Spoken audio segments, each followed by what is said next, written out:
I can't wait. Get me in there. Get me in there. I'm so excited. Well, she might have a little bit of a sore head. I want to know if she really has after certainly being in a nightclub last night. Morning, Ellie. You know, it's a tough job, isn't it? But someone's got to do it. I mean, how was last night? Yeah, I haven't actually been to bed yet, but it was so much fun last night. I absolutely loved being back. I was at Faces Nightclub in Essex. It's a really famous club in this region. So many people know about it. It's where I grew up pretty much. So when I wanted to cover nightclubs, I thought, I'm going to go to Faces. So I went last night and it was amazing to be back. The excitement was palpable in the queue. There were people queuing outside at 9 p.m. That is so early to start clubbing. But there were girls lined up in their eyelashes and their dresses and their 6-inch heels. They were so excited to be in that club. It was a Monday evening. Lots of them had college the next morning or work the next morning. They didn't care. They couldn't possibly wait until the weekend. They had to be out on Monday night. So it was really fantastic to see. Brilliant. Just even to walk up to a bar and be able to order a drink, to go up to the DJ booth and request a song, to have a dance with friends. I was watching the girls hug each other and spin each other around on the dance floor. Amazing. We haven't seen those scenes in 16 months, and it just brings you so much joy to be around it. So I also spoke to the owner of Faces Nightclub last night, John Clark. He was telling me about this idea of a vaccine passport for nightclubs. He is a bit worried about that. He says that, it's been a really tough 16 months for them. This is the last thing they need, another hoop to kind of jump through. He really hopes this doesn't happen, and if it does, he was calling for other venues such as pubs and theatres to have the same kind of implementation. He's also a bit worried about the technology. I know, Kirsty, you were just talking there that it might be possible to fake a vaccine passport, so he was a bit worried about that as well. But I wanted to speak to him about the happy stuff as well. I wanted to speak to him about opening night after 16 months. So this is what he told me. So people coming to your club tonight, what can they expect?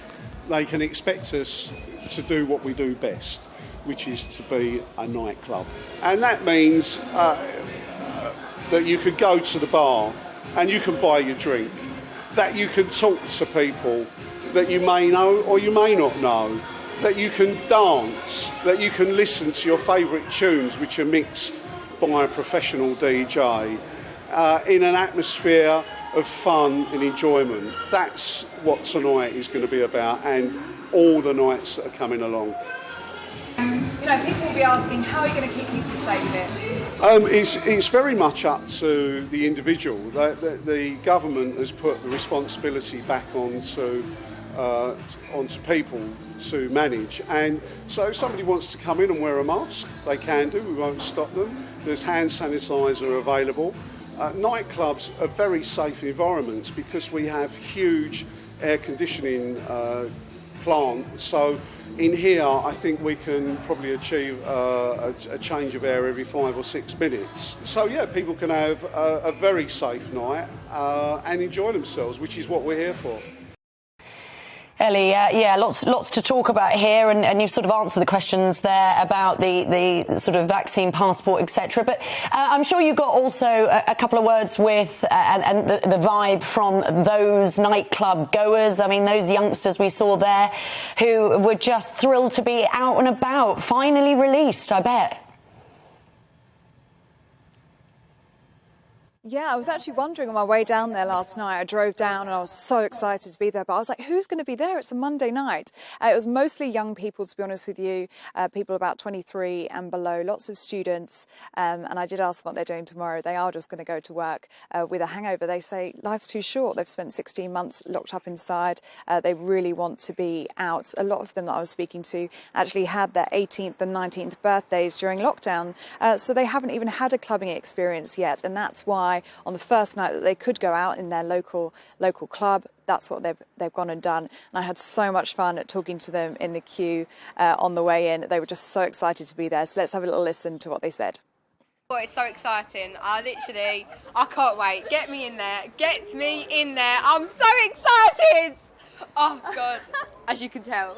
as you can tell. What are you most looking forward to? Do you want to drink? Do you want to Just dance? literally dancing. Oh my god, Cocktails. don't have to sit down. Oh, literally, I can't wait. No mask, no social distancing. I just can't wait. It's just the whole club experience. I turned 18 during lockdown, so never got to experience it. So it's quite nice now. Happy birthday. So what are you most looking forward to? Just listening to the music and that, really.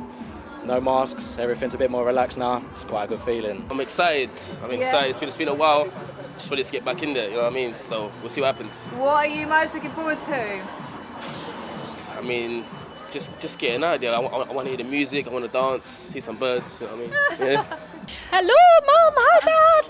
I love you all. Thank you. What are you most looking forward to tonight, girls? Just a bit of a dance, really. I mean, I'm looking in there and it's literally empty, but I feel like just a dance, although we can't really remember how to do it. Yeah, I know, that's what I was saying. It's been so long since I've danced. I don't know what I'm going to do. I don't know if I can dance in my bedroom like I do. Yeah. Like out in I might have to public. adapt it a little bit. Yeah. Do you think it's going to be weird, like being back in there, or do you think it'll feels normal again straight away? It depends how drunk I get, I think. I think I'll just slot right back in there. Yeah. I don't think it'll feel weird at all, to be honest. How amazing are they? They were cracking me up in the queue yesterday. I know I'm biased, but I do think that Essex people are the best people to box because they're just so entertaining and just full of life and just happy to chat to you. So that was fantastic last night.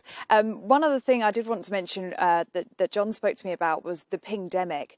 Obviously, he was so happy to open his doors last night, to have all of those young people through the door dancing the night away. But there is that worry in the back of his head that his staff could get pinged. 520,000 people were pinged this week. That's a 46% increase on the week before. He is worried that could happen to the staff in his club and they would have to close their doors again. And I'm sure lots of venues up and down the country will be thinking the same. But for now, the joy on those people's faces walking into the club last night, going up to the bar, just spinning each other around on the dance floor, it really was beautiful to see. So hopefully we continue to see that for a long summer ahead.